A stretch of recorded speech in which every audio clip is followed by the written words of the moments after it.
rather, we had a departure of some of our friends, Colin and Arthur. Saul had left us the previous day, and we made our way, the rest of the group made our way via a very beautiful road called the R354 up to Verlaten Kloof Pass and Rooi Kloof Pass, and then Sutherland, which was our destination on the 5th night.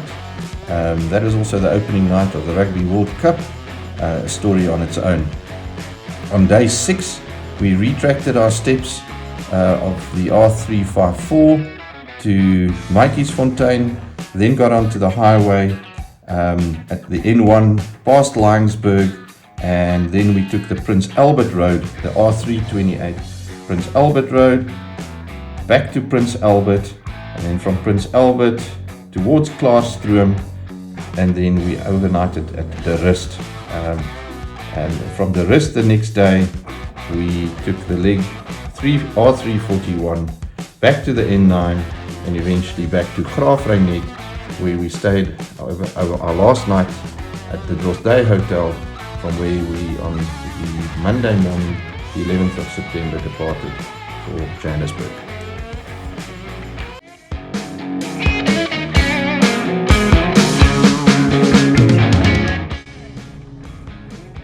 So this is the morning of the Friday, the 8th of September, leaving on route to Sutherland, the R354, Steve.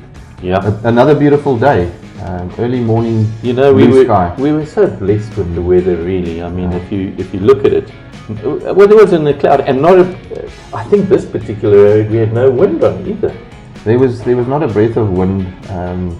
We've had such a lovely brekkie at Maatjiesfontein, and arrival here at Sutherland, after doing all the various passes on this R328, or 354 rather, and of course, there was a little bit of, shall I say, concern when we saw the hotel. Here it is on the right hand side. I would say quite a bit of apprehension. I think Granville and Haydar, they knew about it, and they had actually forewarned us, or forewarned me, but it was the only place that we could find accommodation for a larger group. Rather than and it really wasn't that bad, Chris. Yeah, I mean, we had heated blankies, and we had heaters in the room, and everything was clean at least. That's the positive outlook. I like that.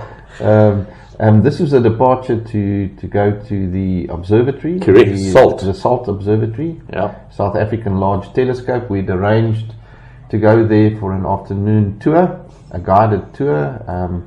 This is I'd say about 20 k's out of town. Wasn't it exceptional? I mean, it really was. It's a lovely exit to the town. A little bit of road surface that wasn't so great in places, just for a couple of 100 meters. And here we turn into the SALT Observatory Road, and it's quite a climb. It's a little pass to the top of the hill, and so you would expect, they would build it on the high ground.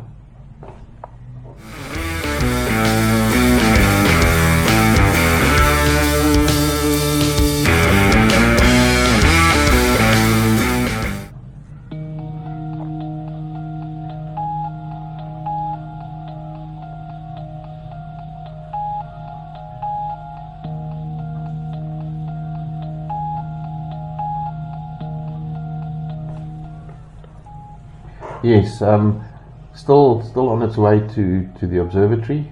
Well, we had a stop at the reception area, do you remember? That's right, and they walked us through and showed us a bit of a display and everything. It was quite informative. It's a full-on lecture. We sat down for a video, and then a very good guide, if I can call it that. Yes, the youngster. Well, we thought, who is this youngster? He can't possibly know anything about anything. And so we were so wrong. He was incredibly well educated, I would say. He could speak to us factually about just about any aspects of the stars and its physics, and then led us right up to the Great Observatory. Now, this is a formidably big building. I think just before this we'd seen the Old Lady, do you remember? Yes. And the Old Lady was another telescope that we had a look at, and it had been donated to South Africa by the Queen of England. That's correct. After the war, the Second World War. and it had a mirror of a meter. That's right. Correct. Yes, that's right. Yeah. Now, just compare that. I know you're going to tell us about this telescope. No, this Salt telescope is a combined effort between various countries, America, France, England, South Africa, and it is the largest. It's the largest of its kind in the southern hemisphere. One of the 10 biggest telescopes on the globe. Yeah, and I think then after that we returned to the hotel. We returned to the hotel, did some planning, as you can see there, for the next day. This is the Sutherland Hotel, all in anticipation of a dinner that evening, and then of course the opening of the Rugby World Cup, which we could only view in the Sutherland Hotel. Yes, I think Nick is catching up on some detail there. I don't know if you noticed there, Chris, but there's a certain giraffe looking over his shoulder, just making sure that those text messages were quite above board. Yes, I think spy versus spy. Now, and I think we need to mention about the rugby. Yeah, no, we'll definitely mention that. I think there's also a snapshot of the Blue Moon restaurant. So one of the things we worked out is that we were not going to eat at this hotel. Yes, I think a good decision. Yeah, and you know, we made some inquiries, and the brilliant hotel manager here mentioned that there was a fine dining across the road. He said his food was okay, but if we wanted fine dining we should go across the road, whereby we all said, okay, we'll settle for fine dining. Yeah. So the fine dining restaurant is called the Blue Moon. Now, first of all, I was a bit concerned about the name of the place because, you know, a blue moon is something that happens once in a couple of years, I think. That's right, yeah. And I was hoping that the food was not going to be only good once every couple of years. But I must say that I was pleasantly surprised. The food was excellent. It was such a little boutique restaurant, historic building. The owner himself is in the kitchen and cooked up a storm for us. And so this is the next morning now. We're on our way back to Matjiesfontein. Yeah, we're back Matjiesfontein. We had a blast watching the Rugby World Cup. Surrounded by local folk. We laughed so much. It was such entertainment. The audience and the spectators to this World Cup in the Sutherland Hotel is something I'll treasure forever. And here I am. I forgot to put my earplugs in, so I had to stop to put my earplugs in. Is that why you hung back a bit there? But I just have to tell you the story just to remind you about that pub. And you know, not all the spectators in that pub at Sutherland were Springbok supporters. Not at all. They were. They were quite a few All Black supporters. I would say at least a third. Yeah. And there was a group of youngsters there that every time the All Blacks did something nice, they would say nice, kyk hoe hardloop hulle, nice. So in the background are the actual windmills. You can't really pick it up that well. But Haida decided that she was going to partake in being a windmill. She can also be one. Yeah. Haida standing at the border. Welcome to the Northern Cape. It's a windmill. Yes, a windmill.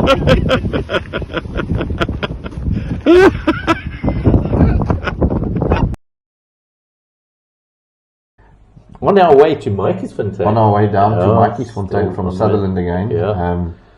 After which we will be on the N1, and then we'll be taking the N1 towards Prince Albert, the 328, to get to the village of Prince Albert. Yeah. And here we're coming in. This is Laingsburg, isn't it? Yes.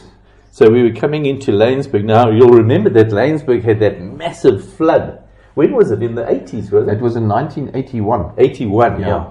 In 81, I remember my dad saying that the whole town had pretty much washed away, and you know they've actually got a museum about it, I think. Yeah, no, it was a catastrophe. I mean, a disaster really, a massive flood that came across that part of the Karoo Plains and just funneled its way. It was channeled through Laingsburg, and so many people lost their lives, and so much infrastructure was destroyed.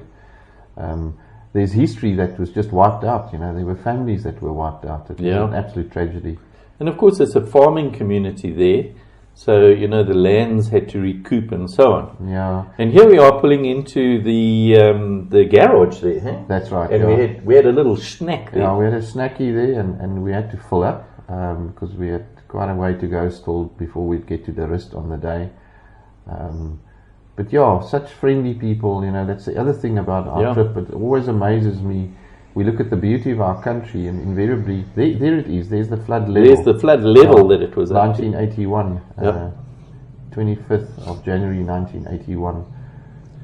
And we had a chat to a couple of the locals at the filling station, and then off we were to Prince Alfred. Yeah, Prince Albert. Yes, Albert. That's right. Yeah, always get that. It's a confusing one there. The R328 would be our turn off. You know, so we now. You know, this is Karoo. Look at the flowers on either side of the road, guys. Yeah. You know, for 100 to 200 meters on either side of the road, it's just a kaleidoscope of colors.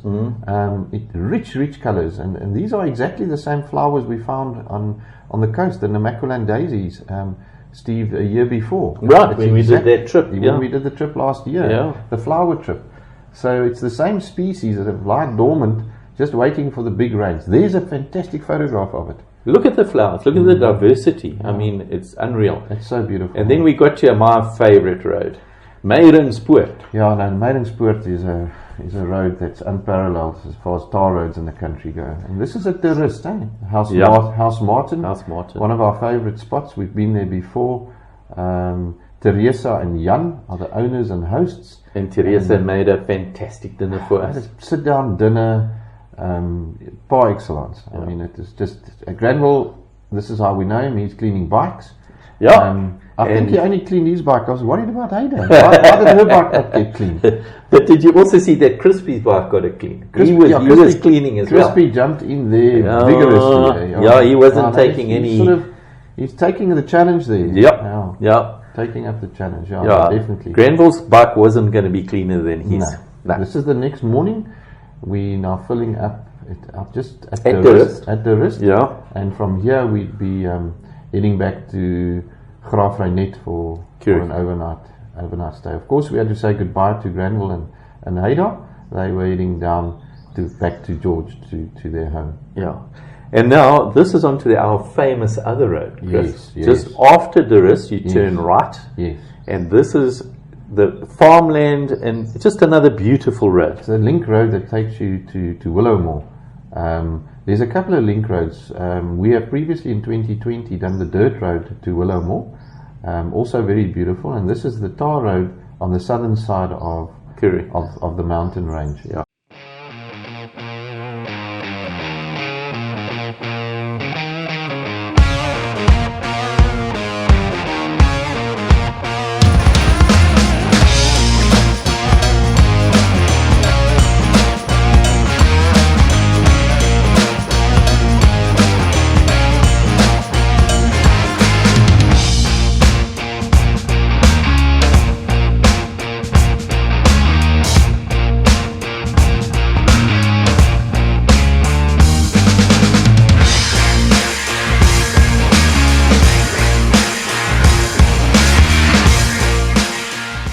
Yes, yeah, this is the junction turning left to Willowmore. If you turn right there, you'd go to Uniondale.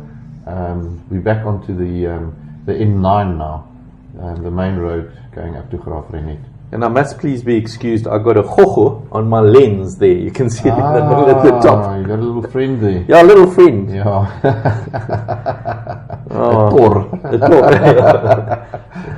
And here we are exiting Ian's favourite spot. The spot is called Sophie's Choice. Yes. It's run by a lovely lady called Sophia with her staff. Lovely bungalows next to the side of the road, and incredible muffins, cake and coffee and tea that we had there. It's a boy and a girl. Standing at Sophie's Choice. That's devastating. And that's just a brief start of the movie. The movie is then how her life to deal with And then off we are to Graaf Reinet. That's right. Graafreinet via the N9, quite a long stretch of road from Willowmore. It's about 170 kilometers. Beautiful road, winding in places, some long straight sections. It's really the linkage from the Graafreinet area down to the coastal area. And here we're into Willowmore. So Sophia's choice was only about 10 kilometers on the Uniondale side of Willowmore. Willowmore is now, we've of course now crossed into the Eastern Cape. Willowmore is part of the Eastern Cape. Oh, is it? Yeah, okay. yeah. All right.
Such an interesting character on this road. Yeah. And I'm told that it is Charlie Cooper. Was it him? Yes.